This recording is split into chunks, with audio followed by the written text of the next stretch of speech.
1974 से जो संघर्ष प्रारंभ किया था, ये उसकी जीत है। हम सब ये भी जानते हैं कि ये किसी उम्मीदवार की या ये किसी पार्टी की केवल जीत हो, ऐसी बात नहीं है।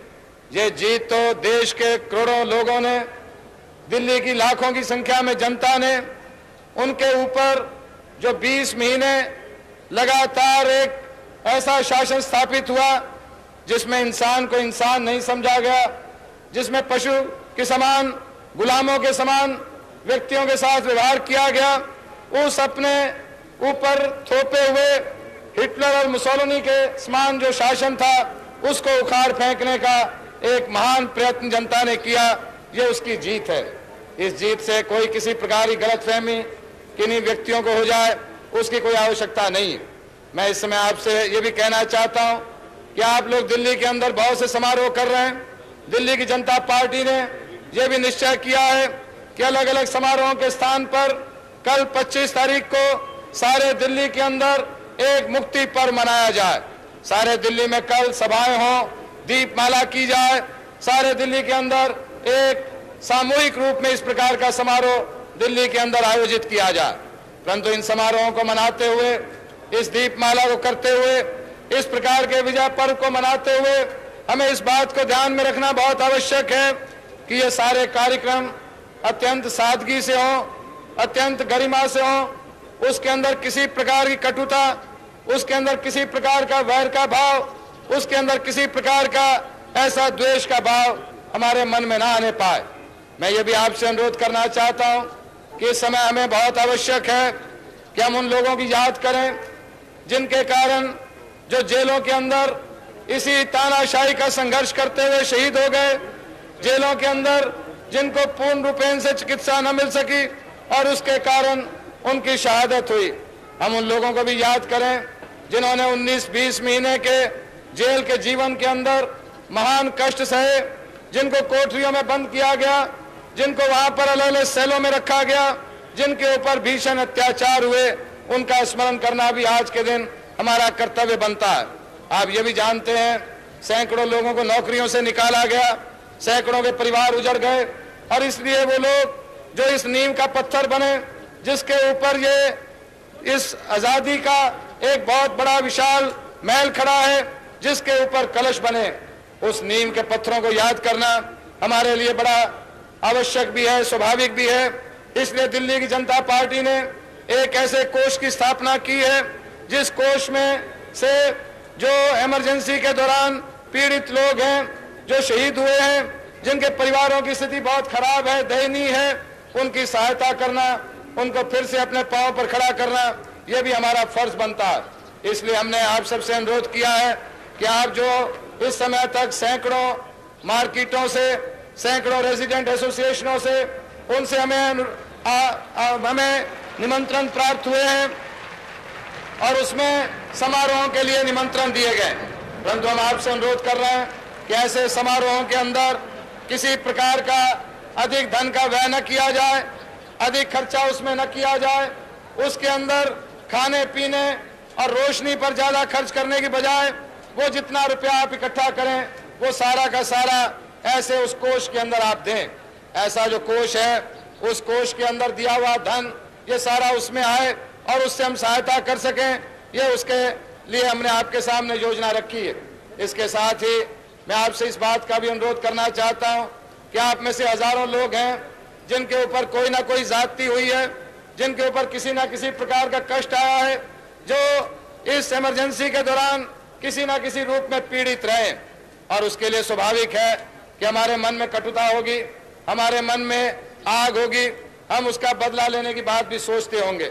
परंतु मैं आपसे यह भी अनुरोध कर रहा हूं अपने नेताओं के आदेश से कि जिन अधिकारियों ने ऐसा सब कुछ किया है और जिन लोग जिम्मेदार हैं इस अन्याय और अत्याचार के लिए, उनके खिलाफ जो भी कार्रवाई की जानी है वो कार्रवाई एडमिनिस्ट्रेटिव होगी, प्रशासनिक कार्रवाई होगी, उसमें प्रशासन की ओर से कदम उठाए जाएंगे। व्यक्तिगत रूप से कोई कदम उठाया जाए ये ठीक नहीं होगा, और व्यक्तिगत रूप से कोई किसी प्रकार की ऐसी बात अपने मन में रखे ये उचित नहीं है। इसलिए आपसे ये अनुरोध भी हम कर रहे हैं कि ऐसी सब बातें आप लोग प्रशासन के ध्यान में लाएं और प्रशासन उसके ऊपर समुचित कार्रवाई करते हुए जो लोग इसके लिए जिम्मेदार होंगे उनके प्रति प्रशासन की ओर से कार्रवाई की जाएगी। ये भी मैं आपसे कह रहा हूं, हमने ये भी तय किया है कि आज के बाद कोई जनता पार्टी की ओर से यहाँ पर चंदा या धन इसका वसूल करना ये या उसके लिए कोई मेंबरशिप इत्यादि अभी प्रारंभ नहीं हुई है। इसलिए जनता पार्टी के नाम पर कोई आगे से भविष्य में चंदा इत्यादि यहाँ पर इकट्ठा नहीं होगा। केवल एसोसिएशन और जो उनके साथ लोग हैं वो इमरजेंसी के दौरान जो पीड़ित लोग हैं उनके लिए जो धन एकत्र होना है वही धन उसके लिए दे सकेंगे। कोई सामूहिक रूप में या सार्वजनिक रूप से इसके बाद ऐसी कार्रवाई नहीं हो रही। मैं इस समय ये भी आपसे कहना चाहता हूं कि हमने आपसे बहुत से वायदे किए हैं, बहुत सी बातें आपके सामने रखी हैं। दिल्ली का एक अलग मैनिफेस्टो भी हमने आपके सामने रखा था और अपना जो मैनिफेस्टो है वो भी आपके सामने। मैं इस समय हमारे प्रधानमंत्री मोरारजी भाई हमारे बीच में विद्यमान हैं, वो आपके सामने अपने विचार रखेंगे और उसमें स्पष्ट करेंगे। मैं केवल दिल्ली की जनता को ये विश्वास दिलाना चाहता हूं कि दिल्ली के चुने हुए 7 प्रतिनिधि वो भगवान से इस बात की प्रार्थना करते हैं कि ईश्वर उनको इतनी शक्ति दे और वो जो वायदे उन्होंने आपके सामने किए उन सारे वायदों को पूरा करने के लिए वो पूरी तरह से दिल्ली की जनता को आश्वासन देते हैं कि हम वो सारे वायदे आपसे पूरे करेंगे और उसके लिए ईश्वर से हम कामना करते हैं कि वो हमें शक्ति दे। इन शब्दों के साथ मैं पुनः आपसे अनुरोध करता हूं कि कल जब आप विजय पर्व मनाएं, सारे दिल्ली में दीपमाला करें, अपने अपने यहाँ पर जगहों को सजाएं। उस समय हम लोग एक गरिमा का, सादगी का और उसके साथ एक बहुत ही संतुलित ऐसा व्यवहार रखेंगे। दिल्ली की जनता ने जो 70% से अधिक मतों से जनता पार्टी को विजयी बनाया है उसके लिए पुनः आपके प्रति आभार प्रकट करते हुए मैं अपने विचार समाप्त करता हूं।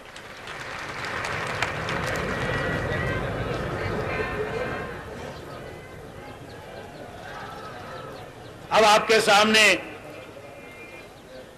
श्रीमान अटल बिहारी जी वाजपेयी अपने विचार रखेंगे। श्री अटल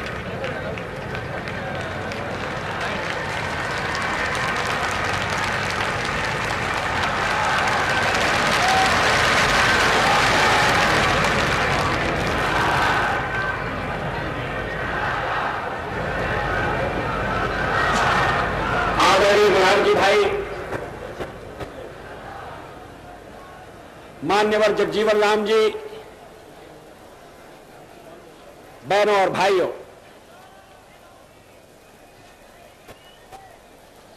अनेक वर्षों से हमने एक सपना पाला था। अपने हृदय में एक अरमान जगाया था।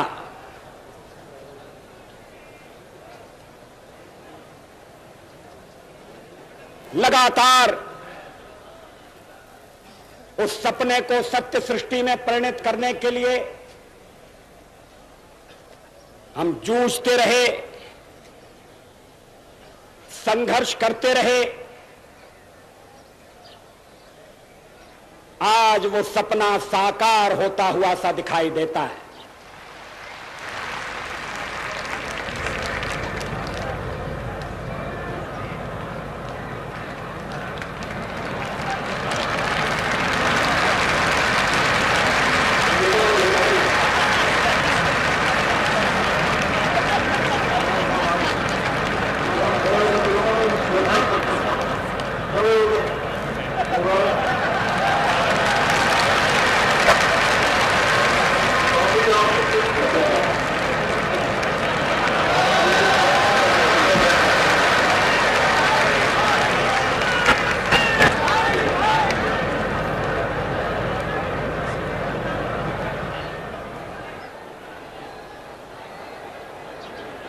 बहन और भाइयों,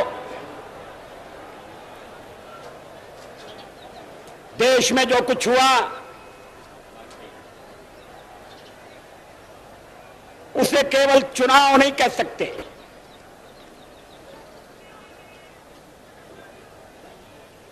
एक शांतिपूर्ण क्रांति हुई है।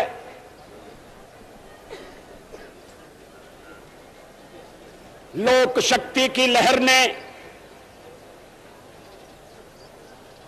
लोकतंत्र की हत्या करने वालों को इतिहास के कूड़ेदान में फेंक दिया है।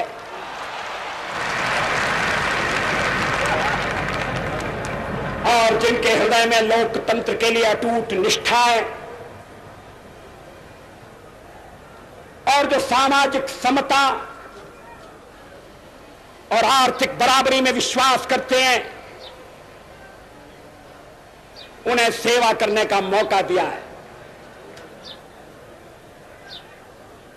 दिल्ली की जनता के हम आभारी हैं, जिसने सारी सीटें कांग्रेस के हाथ से छीनकर जनता पार्टी को सौंप दी हैं।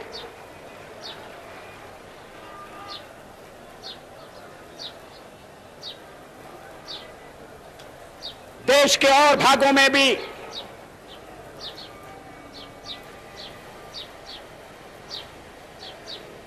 जनता ने असंदिग्ध निर्णय दिया है। याद है आपको, चुनाव की सभाओं में मैं कहा करता था कि सत्तारूढ़ दल के मित्र हमें पूछते हैं हमारा प्रधानमंत्री कौन होगा,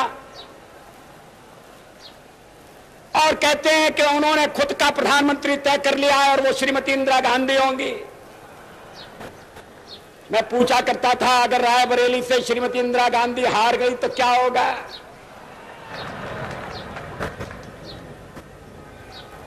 और श्रीमती इंदिरा गांधी हार गई और हमने अपना प्रधानमंत्री आज निर्वाचित कर लिया।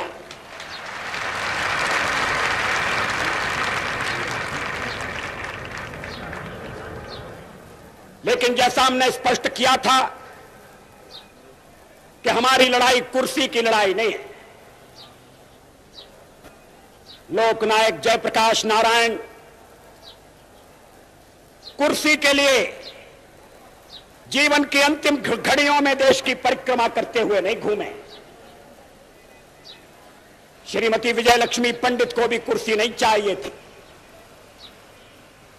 बाबू जगजीवन राम जी तो कुर्सी पर बैठे थे, उसका परित्याग करके लोकतंत्र की लड़ाई में मैदान में कूद पड़े। मोरारजी भाई के लिए भी लड़ाई सिद्धांतों की लड़ाई थी। हमें खुशी है कि जनता ने इस संघर्ष की गंभीरता को पहचाना और दो टूक फैसला दिया।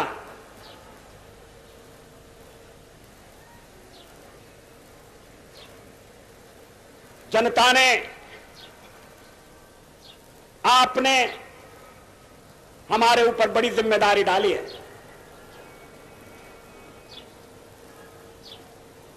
हम परमात्मा से प्रार्थना करते हैं कि वो हमें शक्ति दे, हम अपने कर्तव्य का निर्वाह कर सकें और आपकी आशाओं और अपेक्षाओं के अनुरूप साबित हों। लेकिन जनता ने अपने ऊपर भी जिम्मेदारी ले ली है।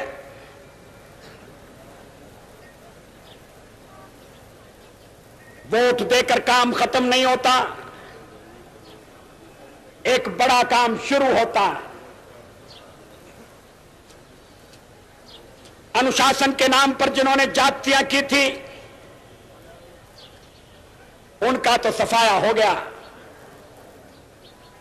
लेकिन अनुशासन की आवश्यकता अभी भी बनी हुई है। अंतर केवल इतना है कि हमारा अनुशासन ऊपर से थोपा नहीं जाएगा, आत्मा अनुशासन होगा।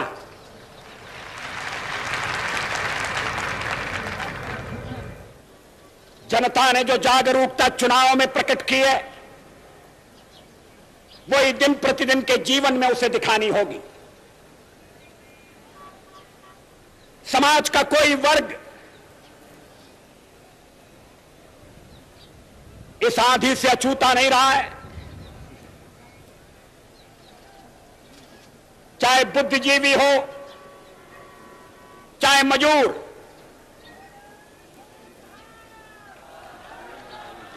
झुग्गी झोपड़ी में रहने वाला हो या सरकारी कर्मचारी, छोटा व्यापारी, वकील, नौजवान, विद्यार्थी, महिलाएं, गृहिणियां, सबने यह समझकर कि लोकतंत्र दांव पर लगाए अपने मताधिकार का उपयोग किया है। अधिकारों के प्रति सजगता आगे भी आवश्यक होगी।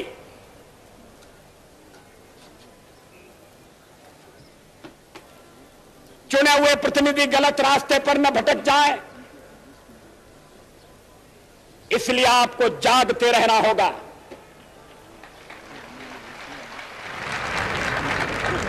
लेकिन हमें चुनने के बाद आप कहीं नींद में न सो जाएं, इसका भी आपको ख्याल रखना होगा। हमारे पूर्वजों ने परमात्मा से संपत्ति नहीं मांगी, शस्त्र नहीं मांगे, एक वरदान मांगा, राष्ट्रे जाग्रयाम वयम, हम राष्ट्र में जागते रहें, सीमाओं पर खड़ी हुई सेनाएं जागती रहें,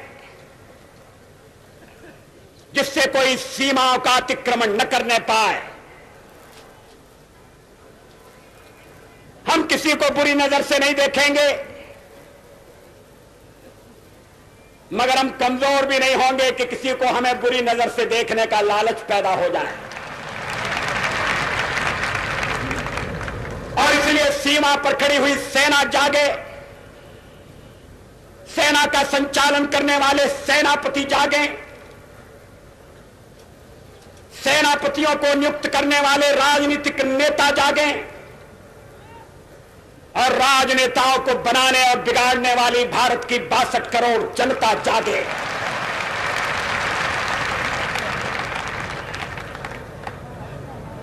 जो अपने को अनिवार्य समझते थे,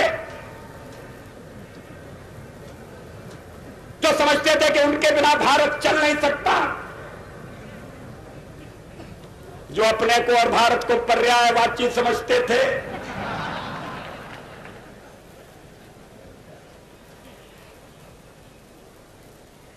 आज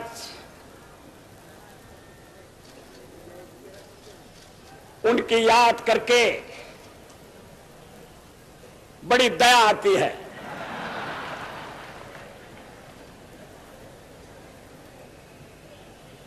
इंदिरा इज इंडिया,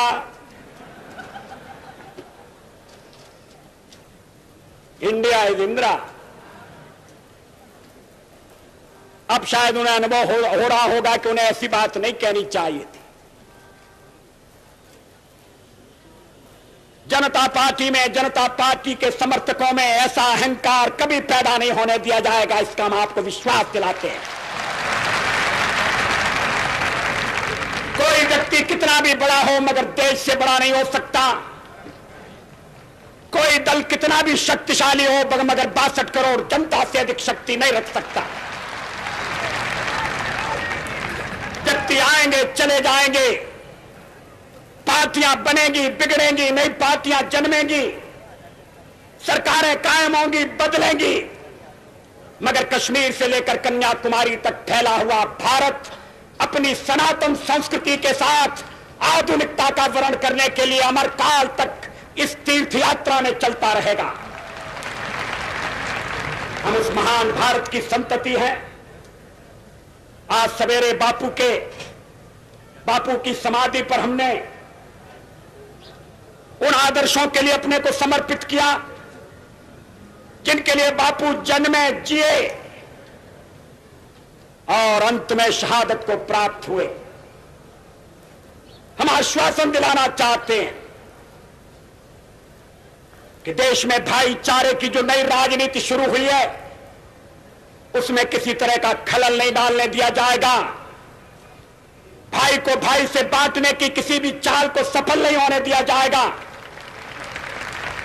हिंदू, मुसलमान, सिख, ईसाई, पारसी, बौद्ध, जैन, अलग अलग मतावलंबी अपने अपने उपासना के रास्तों पर चलते हुए एक दूसरे के साथ आदर का भाव बरतते हुए इस देश के निर्माण में अपना योगदान देंगे। किसी भी प्रदेश के साथ भी भेदभाव नहीं किया जाएगा। हम जानते हैं कुछ राज्यों में हमें जितने समर्थन की आशा थी वो प्राप्त नहीं हुआ, लेकिन उन राज्यों को भी हम आश्वासन देना चाहते हैं, विश्वास दिलाना चाहते हैं कि नई दिल्ली उनके साथ न्याय करेगी। केवल न्याय करेगी इतना ही नहीं, तो हम उनके साथ उदारता का व्यवहार करके उनका हृदय जीतेंगे। एक गलतफहमी पैदा की जा रही है, यह कहा जा रहा है जनता पार्टी की सरकार बन गई, वो अरबों का साथ नहीं देगी, इजराइल का साथ देगी। आदरणीय मोरारजी भाई इस स्थिति को स्पष्ट कर चुके हैं। गलतफहमी को दूर करने के लिए मैं कहना चाहता हूं कि हम हर एक प्रश्न को गुण और अवगुण के आधार पर देखेंगे, लेकिन मध्य पूर्व के बारे में यह स्थिति साफ है कि अरबों की जिस जमीन पर इजराइल कब्जा करके बैठा है वो जमीन उसको खाली करना होगी।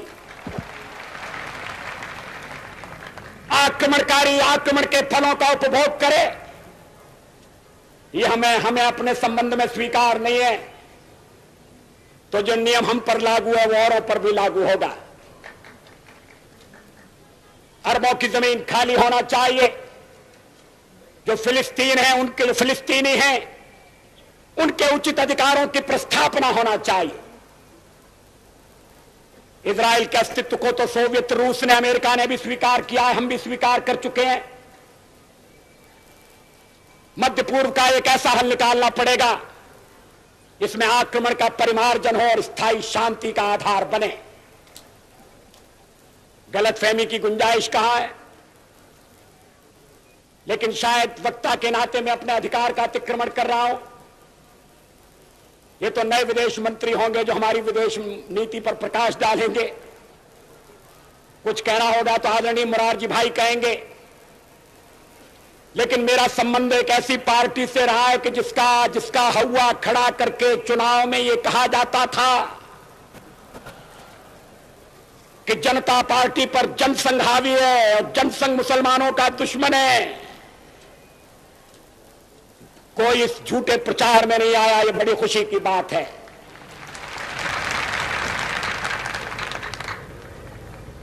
लोग इस खेल को समझ गए। जनता ने यह भी देखा कि भारतीय जनसंघ अपना अस्तित्व समाप्त करके अब जनता पार्टी में मिल गया है। हमारे कुछ मित्र थे पुराने जो राती रात में उनके साथ हो गए और वो अच्छे हो गए, वो दूध के धुले हो गए। तो क्या सत्तारूढ़ दल कोई ऐसा कुंभ है कि उसमें गोमती में जो गोता लगाएगा वो पवित्र निकल कर आएगा? सत्तारूढ़ दल मुझे नहीं कहना चाहिए, क्योंकि सत्तारूढ़ दल हमारे और विरोधी दल वो है, मगर पुरानी आदत जाते जाते जाएगी। तो मैंने कहा था कि प्रयाग में तो 2 नदियां मिलती है और तीसरी दिखाई नहीं देती, मगर जनता पार्टी में तो 4 बड़ी नदियों का संगम है। ये तो महातीर्थ है। राष्ट्र जीवन के सारे कलुष को, कलमश को ये धारा धोकर बहा देगी और एक शक्तिशाली, समृद्धिशाली, आधुनिक मगर प्राचीन काल की अच्छी बातों से जुड़े हुए भारत का निर्माण करेगी। लोकतंत्र में हमारी निष्ठा है, सर्वधर्म समभाव के आदर्श को लेकर हम बढ़ रहे हैं और जनता पार्टी ने समाजवाद को भी अंगीकृत किया है।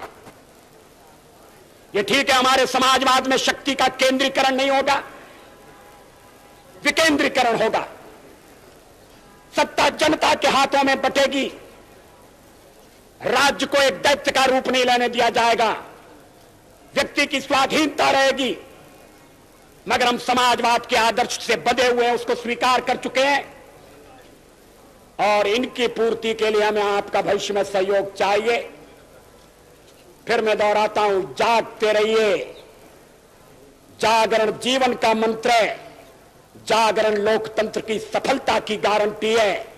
विजय की इस घड़ी में बड़ी विनम्रता के साथ बदले की सारी भावना छोड़कर, जो हमारे कल तक साथ नहीं थे उनको भी अपने साथ जोड़कर हम राष्ट्र के निर्माण में जुड़ जाएं, इसी बात की आवश्यकता है। धन्यवाद।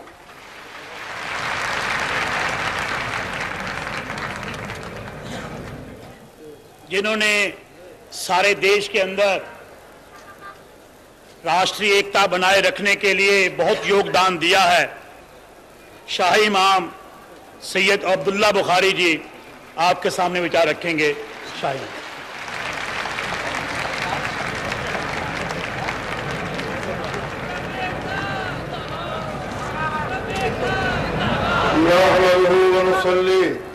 अला रसूलिल करीम।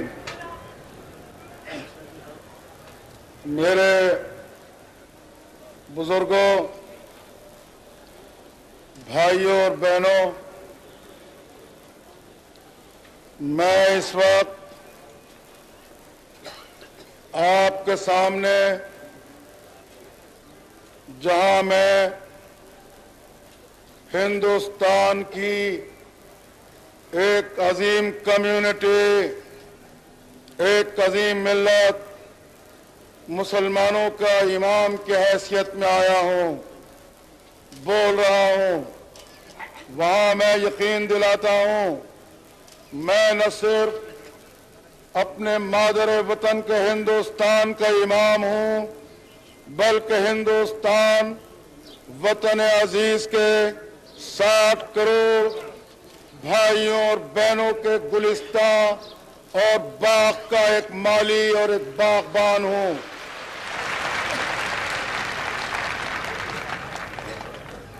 मेरे लिए, आप सबके लिए ये दिन इंतहाई मुसर्रत और खुशी का दिन है कि 60 करोड़ हिंदुस्तान की मजलूम आबादी ने एक होकर, मुत्तहिद होकर, इत्तेहाद के साथ एक जाबिर, एक जालिम और एक सफाक हुकूमत का तख्ता पलट दिया है। ये वो मुबारक वक्त है कि जब हिंदुस्तान के 60 करोड़ इंसानों ने ये नहीं देखा कि कौन मुसलमान है, कौन हिंदू है, कौन सिख है, कौन ईसाई और जैन है। उन्होंने ये देखा कि हम हिंदुस्तान के रहने वाले हैं, मादर वतन के रहने वाले हैं, मादर वतन के हम मालिक हैं, मादर वतन हमारा मालिक है और इस वतन के हम मालिक हैं।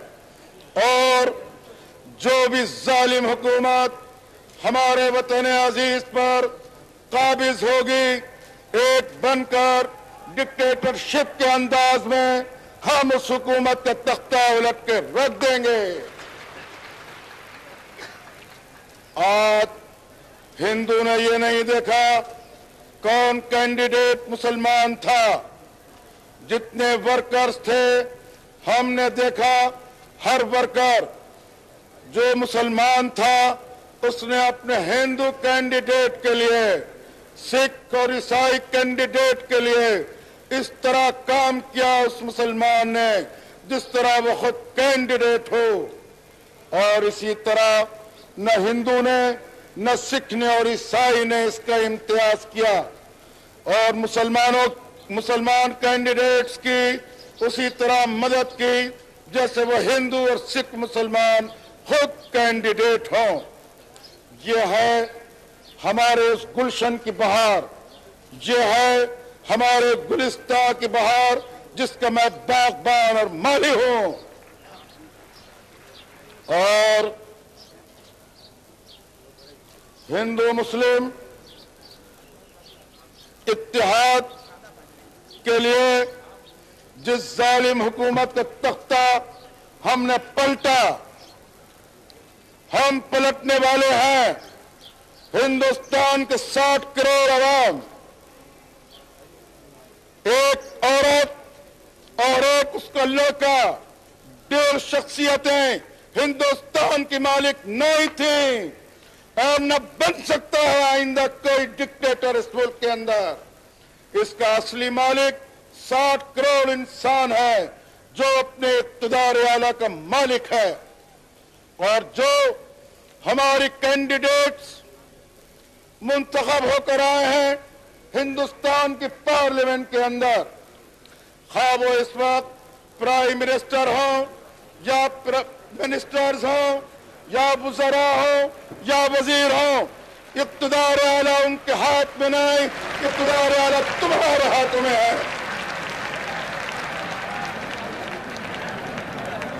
और जो नॉमिनेट होकर, जो इलेक्ट होकर आए हैं, वो तुम्हारे खादिम हैं और सेवक हैं। अजीजान मिल्लत, अजीजान कौम, भाई और बहनों,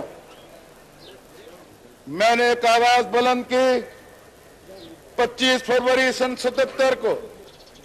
उससे पहले भी एक आवाज बुलंद हुई कि हिंदुस्तान के रहने वाले हिंदुओं और मुसलमानों, सिखों और ईसाइयों, तुम एक हो जाओ। हम एक हैं। हमारी यकजहती के नाम पर हिंदुस्तान की उस जालिम जाबिर हुकूमत ने, जिसका तख्ता हमने पलट दिया है, तुमने पलट दिया है, उसने करोड़ रुपए कौमी यकजहती के ऊपर सर्फ किए। लेकिन वो सर्फ करना किताबों के अंदर रहा, कौमी यकजहती बुक्स के अंदर रही, किताबों के अंदर रही। लेकिन अफसरान के कानों में यही कहा गया कि हमारी हुकूमत के दारो मदार, हमारी हुकूमत की बुनियाद सिर्फ इसी चीज पर है कि हिंदू को मुसलमान से लड़वाओ और मुसलमान को हिंदू से लड़वाओ। लेकिन मेरी उस आवाज को उस जालिम हुकूमत ने दबाए रखा। अखबारात के ऊपर सेंसर था, रेडियो मेरी आवाज नशर नहीं कर सकता था। लेकिन एक वो वक्त आया कि जब अखबारात के ऊपर से सेंसर ढीला हुआ, लेकिन मेरी आवाज के लिए रेडियो के ऊपर भी सेंसर कायम था। मेरी आवाज क्या हिंदुस्तान के हिंदू और मुसलमानों सब एक हो जाओ, रेडियो के ऊपर नहीं आई। एक वक्त आया 25 फरवरी सन 77 पिछले महीने की, जब मैंने आवाज दी एक प्रेस कॉन्फ्रेंस की, और वही आवाज जो मैं 2.5 बरस से दे रहा था, वो आवाज फिर गूंजी। और इस तरह गूंजी कि पूरे हिंदुस्तान के अंदर, पूरे वतन अजीज के अंदर लहरें मार के गूंजी, शिमाल से जुनूब तक और मगरिब से मशरिक तक। और वो लहरें क्या थी? हिंदू मुस्लिम एकता और हिंदू मुस्लिम इत्तेहाद। हमारे मसाइल हैं, हिंदुओं के मसाइल हैं, मुसलमानों के मसाइल हैं, सिखों के मसाइल हैं, जैनियों के मसाइल हैं, ईसाइयों के मसाइल हैं। याद रखो, जब तक हम एक नहीं होंगे, जब तक हम यूनिटी के साथ नहीं रहेंगे, हमारा कोई मसला हल नहीं होगा। हमें अपने मसाइल को खुद हल करना है, फैसला करना है, और उसके बाद हुकूमत से ये कहना है कि हमारे इस फैसले को कानून बना दो। मुसलमान हिंदुओं के बारे में फैसला करेंगे, हिंदू मुसलमानों के बारे में फैसला करेंगे, और दोनों मिलकर सब कम्युनिटीज के बारे में फैसला करेंगे। इसके बाद मेरे पास जब मैं अपने बुजुर्ग बाबू जगजीवन राम जी से मिला, आपको मालूम है कि जब इलेक्शन का ऐलान हुआ, जनता पार्टी बनी, एक जिंदगी पैदा हुई, अवाम में खून आया, बेदारी आई। लेकिन हकीकत यह है, इस हकीकत को मैं छुपा नहीं सकता कि कोई हिंदुस्तान की 60 करोड़ की आबादी में और जनता पार्टी की दिमागों में और दिलों में जो सही बेदारी आई है वो 2 फरवरी 1977 के बाद आई है, जब हमारे बुजुर्ग बाबू जगजीवन राम ने बम का गोला दागा और मिनिस्ट्री से निकलकर बाहर आ गए। बाबू जगजीवन राम के आने से हमारे खून में इजाफा हुआ, हमारे अंदर बेदारी पैदा हुई, हमारे दिमागों में जागृति पैदा हुई। और यह हकीकत है, अगर बाबू जगजीवन राम जी का धमाका इस हिंदुस्तान में न होता तो दिल्ली की जामे मस्जिद का इमाम आज आपके सामने न होता। यह हमारे बाबूजी की मेहरबानी है, बाबू जगजीवन राम जी की और बहू गुना जी की मेहरबानी है कि वो मुझे मैदान जंग में लाए, उस जालिम के खिलाफ, उस जाबिर के खिलाफ जिसका तख्ता हम पलट चुके हैं। और ये क्रेडिट बाबू जगजीवन राम को मिलता है और मिस्टर बहू गुना को मिलता है। अजीजान मिल्लत, जब मैं इनसे मिला उसके बाद प्राइम मिनिस्टर की तरफ से मेरे पास संदेश आने शुरू हो गए, पैगाम आने शुरू हो गए कि हम आपके मसाइल को हल करने के लिए तैयार हैं, हम आपके 19 पॉइंट्स को मानने के लिए तैयार हैं, हम इन राइटिंग देने के लिए तैयार हैं। मैंने कहा तीर निकल चुका है। उसके बाद मैंने गौर किया, मैंने कहा चोर को चोर के घर तक पहुंचा दो। और मैंने कहा अच्छा, प्राइम मिनिस्टर साहब का खुद आना पड़ेगा दिल्ली की जामे मस्जिद के इमाम के पास। दिल्ली की जामे मस्जिद के इमाम प्राइम मिनिस्टर के पास नहीं जाएगा। लेकिन मैंने कहा कि मैं किसी मुस्लिम मिनिस्टर से, जो इस कैबिनेट के अंदर मुस्लिम मिनिस्टर्स हैं, मैं उनसे बात नहीं करूंगा, कोई गैर मुस्लिम नुमाइंदा मेरे पास आना चाहिए। इसलिए कि जो हमारे मुस्लिम मिनिस्टर्स इस वक्त हैं और आज तो रुखसत हो गए, वो खुदा का शुक्र है, वो जालिम है। हम मजलूमीन के बददुआएं ली हैं उन लोगों ने कि उन्होंने सेक्रेटरिएट को और प्राइम मिनिस्टर को हमारे हालात से सही तौर से बाखबर नहीं किया। और वो यही कहते रहे, दिन को रात और रात को दिन। अजीजान कौम, जब मेरे पास वो गैर मुस्लिम नुमाइंदा वजीर आजम के नुमाइंदे की हैसियत में आया, उसने एक बात कही, इमाम साहब, बाबू जगजीवन राम जी, बहू गुना जी और जो लोग आपके पास आ रहे हैं वो तो आरएसएस के लोग हैं। बाबू जगजीवन राम जी की भी दोस्ती है आरएसएस वालों से।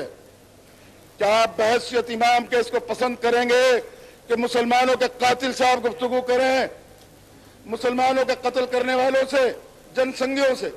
मैंने 1 मिनट का सुकूत किया, खामोश रहा। मैंने कहा मेरा जवाब सुन लीजिए। मेरा जवाब यह है कि अगर आरएसएस, आनंद मार्ग या जमात इस्लामी मुजरिम थी तो प्राइम मिनिस्टर ने उन मुजरिमों के खिलाफ कोर्ट के अंदर दावा क्यों नहीं दायर किया, सबूत क्यों नहीं पेश किया कि मुजरिम है और मुसलमानों का कातिल है? अगर उनके खिलाफ तुमने सबूत पेश नहीं किया तो तुम कातिल हो। आनंद मार्ग, राष्ट्रीय स्वयं सेवक संघ, जनसंघ और जमात इस्लामी कातिल नहीं है, तुम कातिल हो। और मैंने उसके बाद कहा, ये रहा वो तारीखी जगह जहां पिछले साल अप्रैल को डिमोलिश किया गया तुर्कमान गेट।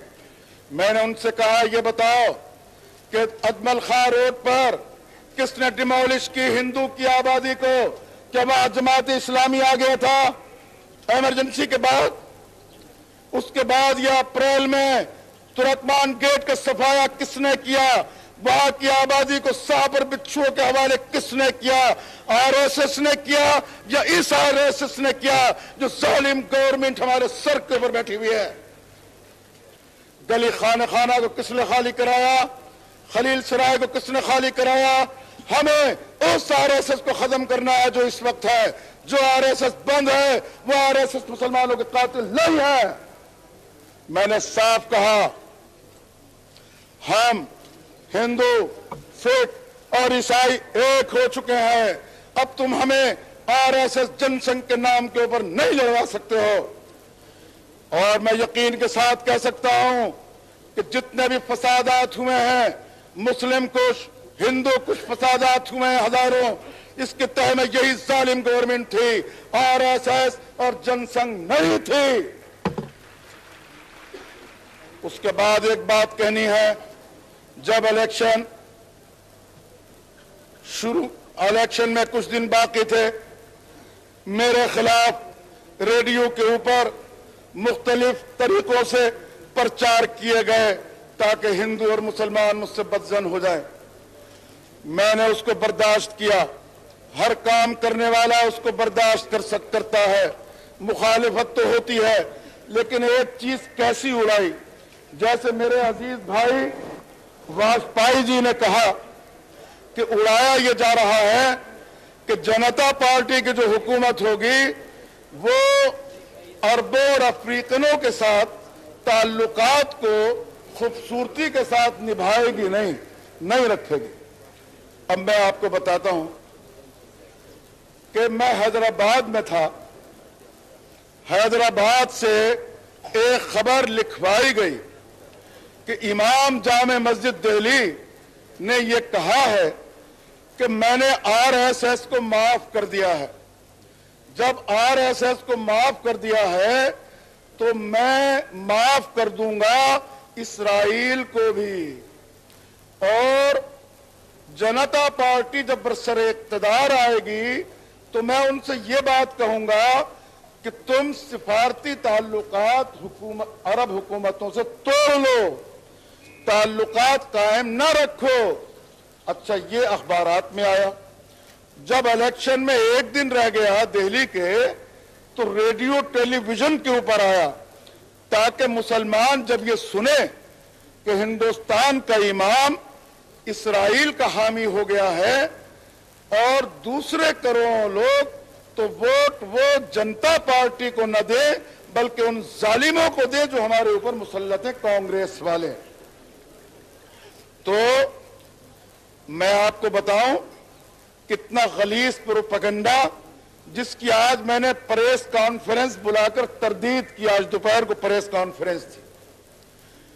तो मैं आपको यह कहता हूं, हमारे मुरारजी भाई बैठे हैं, हमारे बुजुर्ग जगजीवन राम जी बैठे हैं, दूसरे अकाबरीन बैठे हैं कि हिंदुस्तान की हुकूमत ने बेशक अरब और अफ्रीकन ममालिक के साथ ताल्लुकात रखे, लेकिन कैसे ताल्लुकात रखे मैं आपको बताता हूं। कुछ अरसा हुआ मैं अरब ममालिक के दौरे पर गया। जब मैं इराक पहुंचा तो इराकी सिफारत खाने में हिंदुस्तान के जो सफीर साहब थे, जिनका अब इंतकाल हो गया, उन्होंने मुझसे ये बात कही और मेरे दो रफीकों के सामने ये बात कही कि इमाम साहब, गवर्नमेंट ऑफ इंडिया की पॉलिसी ये है कि जाहिरा तौर पर अरब ममालिक के साथ तो ताल्लुकात को खुशगवार रखो, और ये वो दिन है जिस दिन इराक का सदर हिंदुस्तान के दौरे पर रवाना हुआ था। और फिर ये कहा उसने कि इमाम साहब, हमारी गवर्नमेंट की पॉलिसी ये है कि जाहिरी ताल्लुकात रखो, लेकिन इनकी जो पॉलिसियां हैं गवर्नमेंट की, खुसूसन इराक गवर्नमेंट की, इसलिए कि मुझसे उसी सफीर ने बात की थी जो इराक में तैनात था कि इनकी जड़ें खोखली करो इराक में बैठकर, ये कहा उस सफीर ने, और इनकी पॉलिसियों को डायनामेंट करो। ये दोस्ती थी उस जालिम गवर्नमेंट के अरब ममालिक के साथ। लेकिन मैं समझता हूं और उम्मीद रखता हूं कि आज जो गवर्नमेंट बनी है, उस गवर्नमेंट के जो ताल्लुकात होंगे वो जालिम और जाबिर हुकूमत जैसे ताल्लुकात नहीं होंगे कि जो अपने सफीरों से ये कहती है कि ताल्लुकात तो जाहिरा खुद ठीक रखो और अंदरूनी तौर पर अरब ममालिक को डायनामेंट करते रहो। मैं समझता हूं सच्ची दोस्ती होगी और अब होगी अरबों के साथ। और मैं आपसे कहता हूं, परेश नोट कर ले कि वो खबर जो थी मेरी तरफ से इलेक्शन स्टंट के तौर से उड़ाई गई थी। मैं इस्राइल का हामी हो सकता हूं? हिंदुस्तान का कोई बाशिंदा इस्राइल का हामी हो सकता है? हिंदुस्तान का एक एक बच्चा अरबों का हामी है। अरबों का जहां खून गिरेगा वहां हिंदुस्तान के हिंदुस्तानियों का खून गिरेगा। उसके बाद पसीना गिरेगा तो हमारा खून गिरेगा। ओहो, आप भी मेरे उस्ताद, अच्छे उस्ताद साबित हुए। शाबाश। अच्छा, तो बात यह है, अब एक बात और कहता हूं, उड़ाया क्या जा रहा है कि बाबूजी की जो कांग्रेस फॉर डेमोक्रेसी है और जनता पार्टी है उसमें इख्तिलाफ हो गए हैं। अरे इख्तिलाफ में राय की बात तो अलग है, जहां 20 आदमियों की कैबिनेट होती है वहां पर इख्तिलाफ राय होता है। ये नहीं जैसे वाजपेयी जी ने कहा Indira is India, India is Indira, कि इंडिया तो इंदिरा है और इंदिरा जो है वो इंडिया है। ये नहीं है, यहां पर डेमोक्रेसी कायम हो गई है, जमहूरियत कायम हो गई है, इख्तिलाफ राय रहता है। लेकिन यह कहना कि इन दोनों के दरमियान खलिश पैदा हो गई है, मैं यहां पर साफ ऐलान करता हूं, जो लोग ऐसा कहते हैं वो झूठे हैं और कज़्ज़ाब हैं और पब्लिक को धोखा देते हैं।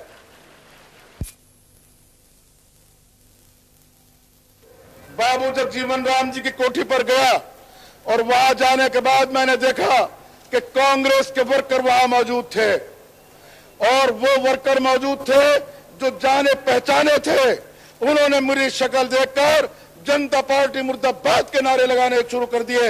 ये कहां की इंसानियत है कि दूसरी जगह अपने वर्कर्स को भेजकर कंफ्यूजन पैदा किया जाए। मैंने वहां उनको रोका, मैंने खबरदार, जनता पार्टी मुर्दाबाद के नारे लगाए होंगे।